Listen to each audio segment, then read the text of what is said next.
जब इमाम मेहदी दुनिया की सुपर पावर्स से लड़ने में बिजी होंगे तो चलो हमारी तकदीर को पाते हैं। तो वहीं दूसरी तरफ खुरासान में सीरिया और इराक के बीच किसी इलाके से दज्जाल निकलेगा। दज्जाल पहले से ही इस दुनिया में मौजूद है।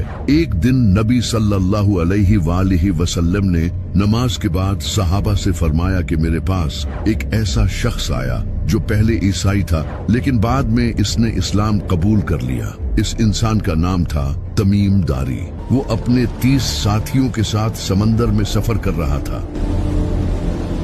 तभी समंदर में एक खतरनाक तूफान आया जिससे इनका जहाज एक मिस्टीरियस आइलैंड पर पहुंच गया। जब वो लोग वहां पहुंचे तो उन्होंने वहां एक बालों से भरे हुए जानवर को देखा जिसके आगे और पीछे के हिस्से का ही पता नहीं चल रहा था। तो उन्होंने उससे पूछा कि तुम क्या हो? तो उसने कहा मैं अल-जसासा हूँ। इसने उन लोगों को एक जगह जाने का कहा और बताया कि वहां एक इंसान तुम्हारा इंतजार कर रहा है। तो तमीम और इसके साथी वहां पहुंचे और उन्होंने एक बड़े इंसान को देखा जो कि जंजीरों में जकड़ा हुआ था। इसके हाथ पांव सब जंजीरों से बंधे हुए थे। इसने तमीम और इसके साथियों से कहा मुझे बेसान के दरख्तों के बारे में बताओ। तो उन्होंने कहा वो फलों से भरे हुए हैं। तो इसने कहा वो बहुत जल्द फल देना छोड़ देंगे। फिर इसने कहा मुझे गलीली के समंदर के बारे में बताओ। तो उन्होंने कहा कि उसमें बहुत सारा पानी है। इस पर इसने कहा बहुत जल्द वो खुश्क हो जाएगा। फिर इसने कहा मुझे जुगर के चश्मे के बारे में बताओ। तो उन्होंने कहा कि वो तो पानी से भरा हुआ है। तो इसने कहा वो भी बहुत जल्द खुश्क हो जाएगा। फिर इसने कहा मुझे उस नबी के बारे में बताओ, उसने क्या किया है। तो उन लोगों ने इसे बताया कि वो मक्का से जाहिर होकर मदीना चला गया है। तो इसने पूछा क्या अरबियों ने इससे जंग की थी? तो उन्होंने कहा हाँ। तो इसने पूछा क्या अरबियों ने इससे जंग की थी? तो उन्होंने कहा हाँ, लेकिन अगर वो उसे फॉलो करते तो ये उनके लिए बेहतर होता। इसके बाद उस इंसान ने इन्हें अपना नाम बताया और कहा मैं हूँ मसीह और बहुत जल्द मैं निकलूंगा और 40 दिनों में पूरी जमीन का सफर करूंगा। सिवाय मक्का और मदीना के वहां जाने की मुझे इजाजत नहीं दी जाएगी। इसके बाद नबी सल्लल्लाहु अलैहि वसल्लम ने सहाबा को बताया कि वो दज्जाल था, यानी कि दज्जाल पहले से इस दुनिया में मौजूद है लेकिन बस इसका ज़हूर होना बाकी है। लेकिन सबसे इंटरेस्टिंग बात यह है कि जब दज्जाल ने इन लोगों से पूछा था कि बैसान के दरख्त कैसे हैं, तो उन्होंने कहा कि वो फलों से भरे हुए हैं। तो दज्जाल ने कहा कि वो बहुत जल्द फल देना छोड़ देंगे। बैसान आज फिलिस्तीन के नॉर्थ में एक हिस्टोरिकल शहर है जिसे आज बेट शेहान कहा जाता है। कमाल की बात यह है कि आज वहां आबादी बढ़ने और पानी की कमी की वजह से एग्रीकल्चरल एक्टिविटी कम होती जा रही है, खास तौर पर खजूर के दरख्त जो कि तकरीबन खत्म ही हो चुके हैं। इसी तरह दज्जाल ने कहा था कि गैलीली का समंदर भी खुश्क हो जाएगा। ये समंदर आज इसराइल और फिलिस्तीन के लिए फ्रेश वाटर का एक बहुत बड़ा जरिया है जिसे लेक टाइबेरियस भी कहा जाता है। लेकिन पिछले 50 सालों से इसका वाटर लेवल डेंजरस लेवल तक नीचे जा रहा है। इसराइल की हुकूमत ने कई बार वार्निंग दी है कि क्लाइमेट चेंज और ओवर यूज की वजह से ये खुश्क हो सकता है। इसी तरह दज्जाल ने कहा था कि जुगर का चश्मा भी खुश्क हो जाएगा जो कि आज जॉर्डन के डेड सी के करीब है। इस इलाके का स्प्रिंग सिस्टम भी क्लाइमेट चेंज और मिसमैनेजमेंट की वजह से कमजोर होता जा रहा है और जॉर्डन की वादियों के कई चश्मे पहले ही खुश्क हो चुके हैं और कई वीक हो चुके हैं। तो दज्जाल का आना बहुत करीब है और ये बात खुद ये यहूदी कहते हैं जो कि इसे अपना मसीहा मानते हैं। ये वीडियो देखो, इसमें ये जो इंसान आप देख रहे हो ये है रैबाए। ये है रैबाए। ये यहूदियों का एक काफी बड़ा स्कॉलर है और ये कोई आम इंसान नहीं है बल्कि इसके अमेरिकन प्रेसिडेंट डोनाल्ड रीगन के साथ बड़े अच्छे रिलेशंस थे।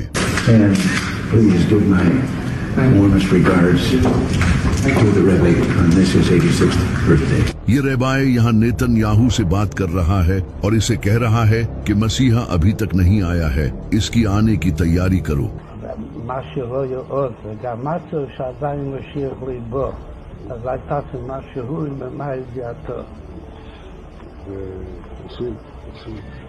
ये रेबाई आज के इजरायली प्रेसिडेंट नेतन्याहू को ये सब कह रहा है और इसी वजह से नेतन्याहू फलस्तीन में ये कत्ले-आम मचा रहा है और ग्रेटर इजराइल बनाने के पीछे पड़ा है। The whole Middle East changes. आप ये जानकर हैरान हो जाओगे कि ये नेतन्याहू वही इंसान है जो कि दज्जाल के आने का रास्ता बनाएगा, और ये बात यहूदियों के कई बड़े स्कॉलर्स मानते हैं, जैसा कि ये डोर बार लीब जो कि एक जूविश बिब्लिकल रिसर्चर है। इसका ये मानना है कि नेतन्याहू का ताल्लुक ज़करिया में लिखे हाउस ऑफ नाटन से है। ये दज्जाल से पहले आने वाला लीडर होगा। यहूदी इसे बाइबल में लिखे नेतन और शीमी से एसोसिएट करते हैं। इसी तरह यहूदियों के इसी रेबाए ने रिपोर्टेडली नेतन याहू को खुद ये बताया है कि वो इसराइल का वही लीडर है जो इनके मसीहा यानी कि दज्जाल को इसका असा देगा। इसी तरह यहूदियों का एक और रेबाए लेवे सुद्री, वो भी नेतन्याहू को किंग सॉल के बेटे जोनाथन से कंपेयर करता है, जो कि इनके मसीहा के रास्ते आसान करेगा। इनके और कई रेबाए का ये कहना है कि ये दज्जाल के आने से पहले इसराइल का आखिरी प्राइम मिनिस्टर होगा। और ये सब तो क्लियरली इस वीडियो में देख सकते हो कि किस तरह इनका रेबाए इसे क्लियरली कह रहा है कि मसीहा के आने की तैयारी करो। और आज आप खुद देख सकते हो कि किस तरह नेतन्याहू दज्जाल के आने की तैयारियां कर रहा है। ये यहूदी दज्जाली सिस्टम ला रहे हैं जो कि न्यू वर्ल्ड ऑर्डर है। ये यहूदी दज्जाली सिस्टम ला रहे हैं जो कि न्यू वर्ल्ड ऑर्डर है। A new world order. A new world order. यानी कि पूरी दुनिया में एक ही हुकूमत, Where diverse nations are drawn together in common cause. एक ही currency. We will have the kind of global governance that is necessary to ensure the stability and transparency of markets. और एक ही मजहब होगा जो कि आज होता नजर आ रहा है, जैसा कि इस वक्त अमेरिका पूरी दुनिया को कंट्रोल करने की कोशिश कर रहा है। We are America, second to none, and we own the finish line. Middle east पर ऑलरेडी अमेरिका का कंट्रोल है, सिवाय ईरान के। यूरोप पूरा अमेरिका के साथ खड़ा है, जो कि आज आप यूनाइटेड नेशंस की शक्ल में देख सकते हो, जहां कई बड़े कंट्रीज एक ही ऑर्गेनाइजेशन के अंडर हैं। और इंटरनेशनल मॉनिटरी फंड को तो सबसे ज्यादा अमेरिका ही कंट्रोल करता है, यानी कि पूरी दुनिया में सिर्फ एक ही हुकूमत होगी, जो कि आज मोस्टली अमेरिका की ही है। The 21st century is going to be the American century. इसी तरह पूरी दुनिया में एक ही करेंसी होगी, जो कि आज के टाइम में डॉलर है। और हर कंट्री की आज ये मजबूरी है कि इसे डॉलर में ही ट्रेड करना होगा। बड़े से बड़े कंट्रीज जैसा कि रशिया और चाइना भी डॉलर के मोहताज हैं, और इस डॉलर को भी अमेरिका ही कंट्रोल करता है। अगर अमेरिका किसी कंट्री पर सैंक्शंस लगा दे तो एक झटके में उस कंट्री की कमर टूट जाएगी। We're making a fortune with tariffs. $2 billion a day. Do you believe it? I was told $2 billion a day. इस वजह से अमेरिका के खिलाफ कोई खड़ा नहीं होता। इसके अलावा कैश को खत्म करके डिजिटल करेंसी को इंट्रोड्यूस कराया जा रहा है, और क्रिप्टो करेंसी जैसा कि बिटकॉइन को आज पूरी दुनिया की गवर्नमेंट्स एक्सेप्ट कर रही हैं। I became a fan of crypto. पूरी दुनिया में डिजिटल आईडीज और सर्वेलेंस सिस्टम लाया जा रहा है, जहां हर इंसान का डेटा हुकूमत के पास है। बायोमेट्रिक्स, आईडी कार्ड्स, इन सब से हुकूमत हर इंसान के बारे में जानती है। तो ये दज्जाली निजाम आज पूरी दुनिया में तेजी से बढ़ रहा है। ये दज्जाली निजाम आज पूरी दुनिया में तेजी से बढ़ रहा है। इस सब के बाद एक दिन दज्जाल खुरासान से निकलेगा और इन इलाकों में अपना फितना फैलाना शुरू करेगा। वो मुर्दों को जिंदा करके लोगों को दिखाएगा और लोग उसे खुदा मानने लगेंगे। जिस साल दज्जाल आएगा उस साल बारिशें बहुत कम होंगी और पूरी दुनिया में ड्राउट होगा, फसलें नहीं उगेंगी और फूड की काफी शॉर्टेज होगी। लोग भूखे मर रहे होंगे। वो जहाँ चाहेगा बारिश बरसाएगा और जमीन को कहेगा तो जमीन इसके लिए सब्जियां उगाएगी, यानी कि वो नेचर को कंट्रोल करेगा। और ये सब वो एक टेक्नोलॉजी का यूज करके करेगा जिसे आज हम क्लाउड सीडिंग कहते हैं। Although cloud seeding, इस टेक्नोलॉजी को आज कई कंट्रीज यूज कर रहे हैं, जैसा कि दुबई, सऊदी अरब, चाइना और अमेरिका। इस टेक्नोलॉजी टेक्नोलॉजी का यूज करके उन इलाकों में भी बारिश करवाई जा सकती है जहां फसलें नहीं उगती। इसी वजह से अरब कंट्रीज इस टेक्नोलॉजी पर हैवी इन्वेस्टमेंट कर रहे हैं क्योंकि वहां बारिशें बहुत कम होती हैं। इसमें प्लेन्स के थ्रू बादलों में पार्टिकल्स छोड़े जाते हैं जिससे बारिश होती है। पाकिस्तान ने भी क्लाउड सीडिंग का यूज करके बारिश करवाई थी। आज अल्हम्दुलिल्लाह पाकिस्तान की पहली आर्टिफिशियल रेन हो गई है। और इसी तरह दज्जाल भी मोस्ट लाइकली इसी टेक्नोलॉजी का यूज करके मौसम को कंट्रोल करेगा। इसी तरह दज्जाल मुर्दों को जिंदा करेगा। इमाम जाफर सादिक अलैहिस्सलाम ने फरमाया, दज्जाल एक इंसान से कहेगा कि अगर मैं तुम्हारे माँ बाप को जिंदा कर दूं तो क्या तुम मुझे खुदा मान लोगे? तो वो इंसान कहेगा हाँ। इसके बाद दो शैतान इसके माँ बाप के रूप में आएंगे और उसे कहेंगे कि ये तुम्हारा खुदा है, इसे फॉलो करो। तो वो ये सब शायद से AI का यूज करके ही करेगा। जिस तरह आज AI का यूज करके आप किसी भी इंसान का face exact same to same बना सकते हो, जिस तरह आज AI का यूज करके आप किसी भी इंसान का face exact same to same बना सकते हो और यहाँ तक कि इसकी आवाज भी क्लोन कर सकते हो। इसके अलावा होलोग्राफिक प्रोजेक्शन टेक्नोलॉजी से तो आप किसी इंसान को भी क्लोन करके अपने सामने खड़ा कर सकते हो और इससे बात तक कर सकते हो। आज AI ग्लासेस से ये चीज आपके सामने हो रही है। The next generation of Ray-Ban Meta smart glasses. और इसी तरह रोबोटिक टेक्नोलॉजी भी काफी प्रोग्रेस कर रही है जिससे फ्यूचर में काफी रियलिस्टिक रोबोट्स भी बनाए जा सकते हैं। लेकिन जो सबसे कमाल की टेक्नोलॉजी है वो है न्यूरालिंक। Neuralink ये कंपनी ऐसी चिप्स डेवलप कर रही है जिसे इंसानों के ब्रेन में लगाकर उनके ब्रेन की कैपेबिलिटीज बढ़ाई जा सके। अब अगर किसी इंसान के ब्रेन में ऐसी चिप्स लगा दी जाए जिससे इसे किसी भी तरह का इल्यूजन दिखाया जा सके तो इसे ये भी दिखाया जा सकता है कि इसके सामने इसके पेरेंट्स जिंदा हो रहे हैं। और कमाल की बात तो ये है कि न्यूरालिंक ने इसे ह्यूमन पर सक्सेसफुली टेस्ट भी कर लिया है और अब वो इसे और ह्यूमंस पर टेस्ट करने वाले हैं। दज्जाल भी इनमें से किसी एक टेक्नोलॉजी का यूज करके इल्यूजन क्रिएट करेगा। इसके साथ 70,000 यहूदी होंगे और इसके फॉलोअर्स में ज्यादातर औरतें और गरीब लोग होंगे जिनके पास ज्यादा इल्म नहीं होगा और कई मुसलमान भी इसे अपना खुदा मान लेंगे जिन्हें दज्जाल का पता भी होगा लेकिन फिर भी वो इस फितने में आ जाएंगे। नबी सल्लल्लाहु अलैहि वसल्लम ने फरमाया था कि आदम से लेकर दज्जाल तक इससे बड़ा फितना कभी नहीं आया और कोई ऐसा नबी नहीं गुजरा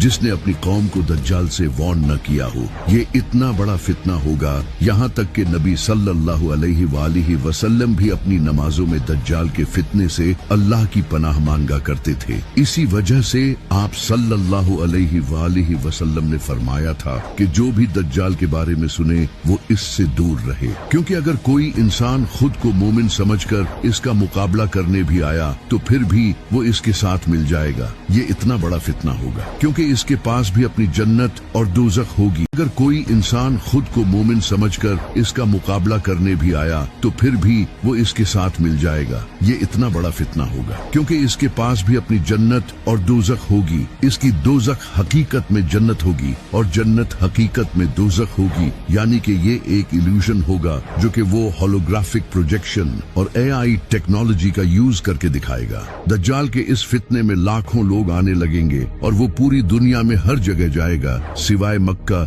और मदीना के। वहाँ वो एंटर नहीं हो पाएगा क्योंकि ये पाक जगहें हैं। नबी सल्लल्लाहु अलैहि वसल्लम ने फरमाया, दज्जाल हवा की तरह तेज सफर करेगा।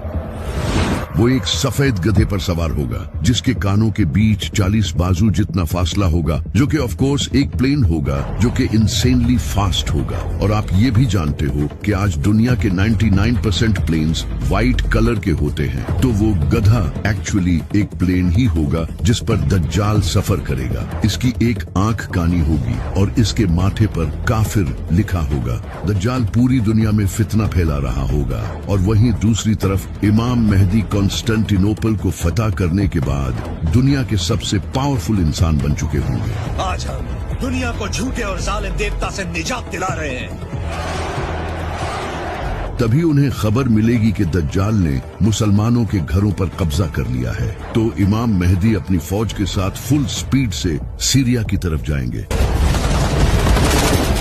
लेकिन जब वो वहां पहुंचेंगे तो दज्जाल सीरिया पर कब्जा कर चुका होगा। अब इमाम मेहदी के सामने दज्जाल जैसी ताकत होगी जिससे इनके लिए लड़ना काफी डिफिकल्ट होगा। तब अल्लाह एक ऐसे इंसान को इस दुनिया में भेजेगा जो कि दज्जाल का मुकाबला करेगा, जिसे अल्लाह ने कुरान में अपनी रूह कहा है, हजरत ईसा अलैहिस्सलाम। इमाम मेहदी के सामने दज्जाल जैसी ताकत होगी जिससे इनके लिए लड़ना काफी डिफिकल्ट होगा। तब अल्लाह एक ऐसे इंसान को इस दुनिया में भेजेगा जो कि दज्जाल का मुकाबला करेगा, जिसे अल्लाह ने कुरान में अपनी रूह कहा है, हजरत ईसा अलैहिस्सलाम। वो दमास्कस की ईस्टर्न साइड पर सफेद मीनार वाली मस्जिद पर 2 फरिश्तों के परों पर हाथ रखे हुए उतरेंगे। उन्होंने जाफरान से रंगे हुए 2 कपड़े पहने होंगे। इनके सर से पानी के कतरे गिर रहे होंगे। जिस मस्जिद पर हजरत ईसा अलैहिस्सलाम उतरेंगे, उस मस्जिद में इमाम मेहदी अपनी फौज के साथ नमाज की तैयारी कर रहे होंगे। हजरत ईसा अलैहिस्सलाम मस्जिद में एंटर होंगे तो इमाम मेहदी उन्हें जमात करवाने के लिए आगे करेंगे। तो हजरत ईसा अलैहिस्सलाम कहेंगे कि इकामत तुम्हारे लिए हुई है, तुम इस उम्मत के लीडर हो। तो फिर इमाम मेहदी जमात करवाएंगे। नमाज के बाद इमाम मेहदी लीडरशिप हजरत ईसा अलैहिस्सलाम के हवाले कर देंगे। फिर हजरत ईसा अलैहिस्सलाम फौज तैयार करेंगे, क्योंकि दज्जाल के साथ भी बहुत बड़ी फौज होगी। इसके साथ दुनिया की गवर्नमेंट्स, टेक्नोलॉजी, सब कुछ होगा। हजरत ईसा अलैहिस्सलाम मुसलमानों को गाइड करेंगे। इन्हें देखकर मुसलमानों का हौसला और ज्यादा बढ़ जाएगा, क्योंकि अब इनमें एक नबी मौजूद होगा और शायद से हजरत ईसा अलैहिस्सलाम के पास कुछ स्पिरिचुअल पावर्स भी होंगी। इसी वजह से जब दज्जाल को पता चलेगा कि हजरत ईसा अलैहिस्सलाम इस दुनिया में आ चुके हैं, तो वो भागने की कोशिश करेगा। नबी सल्लल्लाहु अलैहि वालिहि वसल्लम ने फरमाया, हजरत ईसा अलैहिस्सलाम को देखते ही वो नमक की तरह पिघलेगा और इसी तरह वो मकामे लुद पर पहुंचेगा और भागने की कोशिश करेगा। मकामे लुद जहां आज इसराइल का बेन गुरियन एयरपोर्ट है, यानी कि वो किसी प्लेन में भागने की कोशिश करेगा, लेकिन हजरत ईसा अलैहिस्सलाम वहीं उसे नेज़े से कत्ल कर देंगे, जिसके बाद इसका खून बहेगा और ये जाहिर हो जाएगा कि वो कोई खुदा नहीं बल्कि एक धोखेबाज इंसान था। इसका सारा हाई टेक इल्यूजन खत्म हो जाएगा। दज्जाल की मौत के बाद इसकी आर्मी भी कोलैप्स हो जाएगी। बहुत से लोग इसे छोड़कर फिर से इस्लाम कबूल कर लेंगे। कुछ भाग जाएंगे और कुछ लोग जो दज्जाल के फॉलोअर्स होंगे वो बीमारी से मर जाएंगे। हजरत ईसा अलैहिस्सलाम और इमाम मेहदी भी लोगों को दोबारा से दीन की दावत देंगे। पूरा दज्जाली सिस्टम भी खत्म हो जाएगा। हजरत ईसा अलैहिस्सलाम उस वक्त दुनिया के सबसे बड़े लीडर बन चुके होंगे। वो नबी सल्लल्लाहु अलैहि वालिहि वसल्लम की शरीयत के मुताबिक हुकूमत करेंगे। नबी सल्लल्लाहु अलैहि वालिहि वसल्लम ने फरमाया, हजरत ईसा अलैहिस्सलाम इस दुनिया में इस तरह इंसाफ भर देंगे जिस तरह पहले ये दुनिया नाइंसाफी से भरी हुई थी। इसके बाद लोग दोबारा जंग नहीं करेंगे।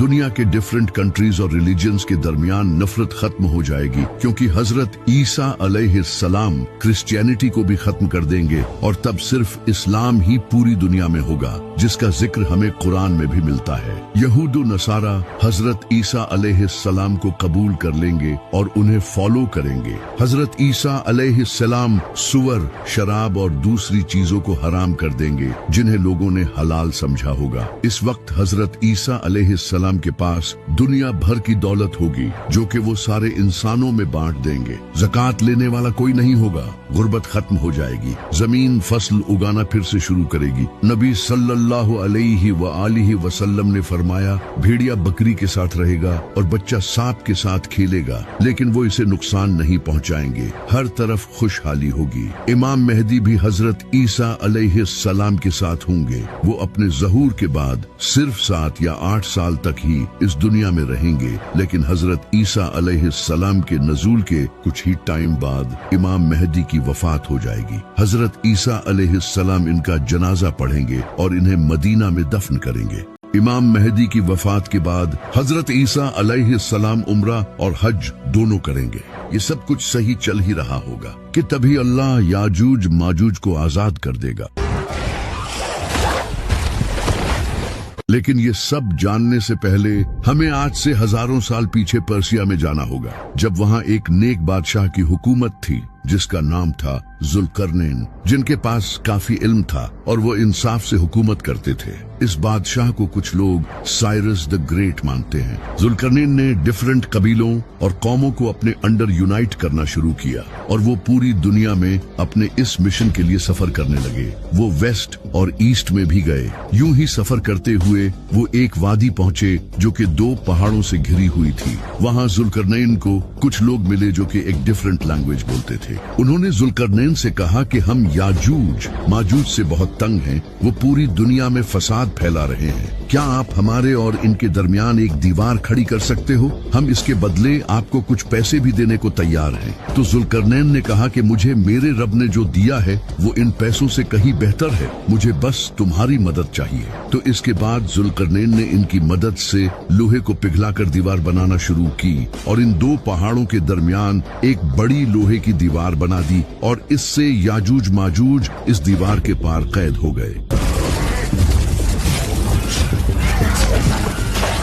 जुल्करनैन ने दीवार बनाने के बाद लोगों से कहा, एक दिन मेरे रब का वादा पूरा होगा और ये दीवार टूट जाएगी।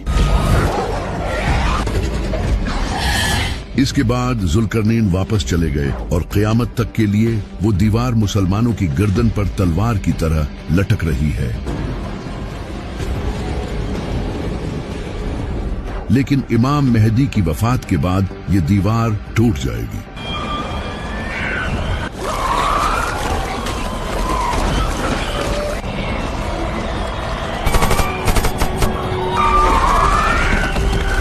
अल्लाह हजरत ईसा अलैहिस्सलाम से कहेगा कि मैंने याजूज माजूज जमीन पर छोड़ दिए हैं, जिनसे कोई लड़ नहीं सकता, तो तुम मेरे बंदों को पहाड़ पर ले जाओ। तो हजरत ईसा अलैहिस्सलाम अपने साथियों को कोहे तूर पर ले जाएंगे, वही पहाड़ जहां हजरत मूसा अलैहिस्सलाम ने अल्लाह से बात की थी। याजूज माजूज पूरी दुनिया में तबाही मचाएंगे। वो पानी, फसल और जानवरों तक को खा जाएंगे। वो समंदर के पास से गुजरेंगे तो अगले लम्हे समंदर खुश्क हो चुका हो। याजूज माजूज जमीन को तबाही से भर देंगे। दूसरी तरफ हजरत ईसा अलैहिस्सलाम अपने साथियों के साथ पहाड़ पर ठहरे होंगे। वहां उन्हें भूख प्यास का सामना करना पड़ेगा। तो हजरत ईसा अलैहिस्सलाम अपने साथियों के साथ अल्लाह से दुआ करेंगे और अल्लाह इनकी इस दुआ को कबूल कर लेगा। इसके बाद अल्लाह याजूज माजूज की गर्दनों में ऐसा कीड़ा पैदा करेगा जो कि इनकी गर्दनों में सुराख कर देगा। इससे एक ही रात में इनकी मौत हो जाएगी और पूरी जमीन इनकी लाशों से भर जाएगी। इसके बाद हजरत ईसा अलैहिस्सलाम दोबारा अल्लाह से दुआ करेंगे तो अल्लाह लंबी गर्दनों वाले परिंदे भेजेगा जो कि इनकी लाशों को उठाकर कहीं दूर ले जाएंगे, जिससे पूरी जमीन साफ हो जाएगी। इसके बाद इंसानियत का एक नया दौर शुरू होगा। हजरत ईसा अलैहिस्सलाम शादी करेंगे और इनके बच्चे भी होंगे। इसके बाद इनकी वफात हो जाएगी और उन्हें नबी सल्लल्लाहु अलैहि वसल्लम के बिल्कुल साथ मदीना में दफन किया जाएगा।